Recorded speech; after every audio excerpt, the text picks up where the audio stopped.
আমি একজন মেয়ে এবং আজ এক পুরনো বাড়ির কথা মনে পড়লে অনেক কিছু ভেসে ওঠে মনে। আমাদের পুরনো বাড়িটি শহরের একেবারে বাইরে ছিল, আর আশেপাশে ছিল এক প্রাচীন কবরস্থান, যা সে সময় খুবই পরিচিত ছিল। গ্রামের বুড়োরা বলতো সে কবরস্থানটি অনেক পুরনো এবং সেখানে নাকি অনেক অদ্ভুত ঘটনাও ঘটতো। তবে আমরা যখন ছোট ছিলাম তেমন কিছু মনে হতো না, শুধু বড়দের মুখে সেই সব গল্প শুনে মনে মনে ভাবতাম এটা কি শুধুই মিথ্যা নাকি সত্যি। আমাদের বাড়ির কাছেই ছিল সেই কবরস্থান, আর অনেক সময়ই আমরা সেখান দিয়ে যেতাম। কবরস্থানটি বেশ বড় ছিল আর কিছুটা ঝোপঝাড়ে ঢাকা। একদিনের সীমানায় কয়েকটি পুরনো এবং ক্ষয়প্রাপ্ত মূর্তি, কিছু ভাঙাচোরা ফলক ছিল। ছোটবেলায় সেগুলো আমাকে বেশ ভয় পেত, কিন্তু কখনোই সাহস করে সেখানে গিয়ে কিছু দেখতে চাইনি। তবুও মনে এক অদ্ভুত কৌতূহল ছিল এবং মাঝে মাঝে আমি ভাবতাম এই কবরস্থানে আসলে কি কিছু অদ্ভুত ঘটনা ঘটেছে। একদিন অনেক বছর পর আমরা একসাথে একটি ছোট্ট সফরে বেরিয়ে পড়লাম। আমি আর আমার স্বামী দুজনেই ছোট একটি শহরে যাত্রা করছিলাম।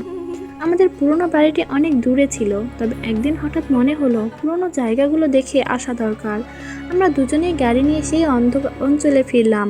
বাড়ির কাছাকাছি পৌঁছতে পুরনো কবরস্থানের সেই দৃশ্য আবার দেখতে পেলাম, যেটি এত বছর পরেও একইভাবে দাঁড়িয়েছিল।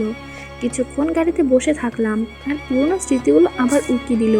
কবরস্থানের কাছে এসে আমি অবচেতনভাবে জানালার পাশে গিয়ে দাঁড়িয়ে পড়লাম। তারপর হঠাৎ আমার চোখে পড়ে গেল এক পুরনো সমাধিতে, যেখানে প্রাচীন পাথরের ফলকটি এখনো একইভাবে দাঁড়িয়েছিল। আমার মনে হলো অনেক কিছু বলতে চাচ্ছে সেই সব ক্ষয়প্রাপ্ত মূর্তিগুলো, কিন্তু কি বলতে চাই তাও আমি জানি না। আমি মনে মনে খুব দেরিতে বুঝলাম এই কবরস্থানে এত বছর ধরে যে গল্পগুলো শোনা গিয়েছে তার মধ্যে কিছু সত্যি, কিছু মিথ্যা, আর কিছু হয়তো ছিল কেবল ভয়ের জন্য। আমি হঠাৎ মুখ তুলে আমার স্বামীকে বললাম, এই কবরস্থানটি কি শুধুই মিথ্যা নাকি সত্যি? আমার প্রশ্ন শুনে সে কিছুক্ষণ চুপ করে রইল। তারপর আমার দিকে তাকিয়ে বলল, এটা একটি রহস্য, কিন্তু আল্লাহ আমাদের নিরাপদে রাখেন, তাতে ভয় পাওয়ার কিছুই নেই। তার কথাগুলো আমাকে একটু আশ্বস্ত করলো, কিন্তু আমি এখনো জানি না এই কবরস্থানের প্রতি এত অদ্ভুত আকর্ষণ অনুভব করি কেন। এমনকি যখন আমি ছোট ছিলাম তখনও মনে হতো যে এখানে কিছু একটা আছে যা আমি জানি না। আমার স্বামী আরও বলল, তোমার মনে হতে পারে যে এই কবরস্থানে কিছু অদ্ভুত ঘটনা ঘটে, কিন্তু আমাদের বিশ্বাস যদি দৃঢ় থাকে আর আমরা আল্লাহর সুরক্ষা ত্যাগ না করি তাহলে ভয় পাওয়ার কিছুই নেই।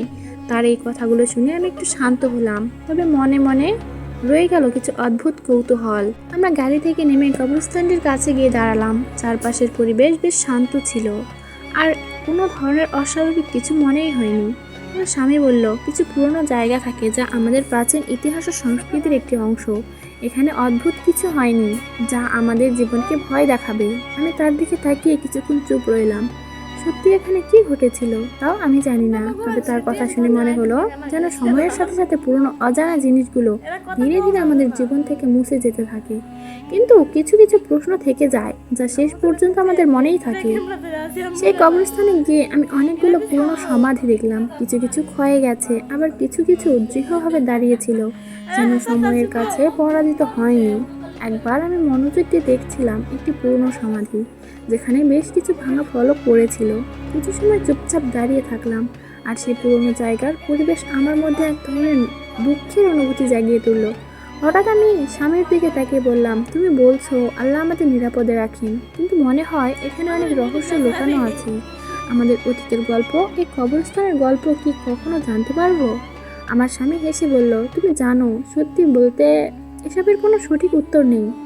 অনেক সময় আমাদের অতীতের গল্পগুলো আমাদের সামনে অদ্ভুতভাবে হাজির হয়, কিন্তু আমাদের বিশ্বাসের শক্তি আমাদের ভয়ের অনুভূতি দূর করে দেয়। সে তখন আরও বলল, জীবনে কিছু ঘটনা শুধু রহস্যের মতোই থেকে যায়, কিন্তু যদি আমরা সব কিছু নিয়ে ভয়ের মধ্যে থাকি তবে তা আমাদের জীবনের শান্তি নষ্ট করে দেবে।